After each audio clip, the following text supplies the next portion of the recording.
26% de réussite au CRFPA à Paris 2, à Assas. Je suis arrivé 7e au barreau et je vais t'expliquer dans cette vidéo quelle est la technique que j'ai utilisée, la stratégie que j'ai mis en place pour l'avoir à tous les coups. Enregistre la vidéo en cliquant sur marque-page en bas à droite. Alors déjà, si tu regardes, vraiment, là où tout le monde se rate, c'est les écrits. Donc tu dois mettre le paquet sur les écrits. Regarde par exemple le nombre d'admissibles et d'admis à Assas, où on va se mettre sur Paris 5, tiens. Même à Assas, si tu veux, 545 admissibles, 502 admis. Donc il n'y a pas un gros filtre qui se fait au grand oral. Vraiment, tu dois mettre le paquet sur les écrits. Or, les écrits, le plus gros coef, c'est quoi? C'est la note de synthèse. Et c'est là que tout le monde se rate. Donc moi, ce que je te conseille de faire, ne mets pas trop d'efforts dans le droit des obligations ou dans ta spé. C'est important, mais les élèves ne plafonnent pas toujours dans ces matières-là. Et en plus, le problème, c'est que c'est pas le plus gros coef. Donc mets plutôt le paquet sur la note de synthèse. C'est ce que j'ai fait. J'ai eu 14,5 en note de synthèse. Ok, je te laisse compter les points d'avance que ça me faisait.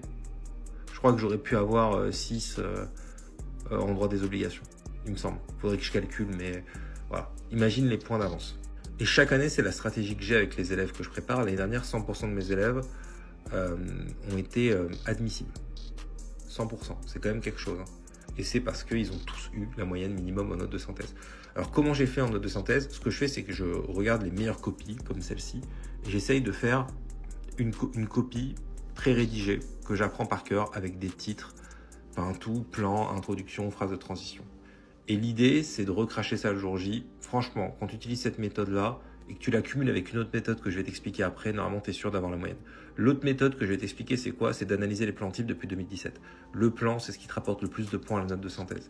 Donc vraiment, je te conseille, analyse les plans types qui sont tombés dans les corrigés depuis la réforme du CRFPA de 2017. C'est mon conseil numéro 1. Si tu as une note de synthèse super bien rédigée, que tu as pré-rédigée à l'avance, plus les bons plans types, les vrais plans types, pas ceux qu'on te donne à l'IEJO, à la prépa, je te parle des vrais plans types qui sont tombés depuis 2017. Il n'y en a que 3 facilement identifiables, avec des variantes, mais grosso modo, il n'y a que 3 catégories. Bah là, tu es tranquille. Donc plan type, et t'en faire une pré-rédigée, là, tu es sûr d'avoir au moins la moyenne, et l'objectif, c'est de choper un 15. Si tu ne me crois pas, tu peux aller voir mes avis sur mon super prof. Il y a plein d'élèves qui en parlent, qui expliquent comment je les ai aidés en note de synthèse. Donc voilà, tu peux prendre un cours en visio avec moi si tu veux de note de synthèse. Il y a mon email, il y a mon super prof.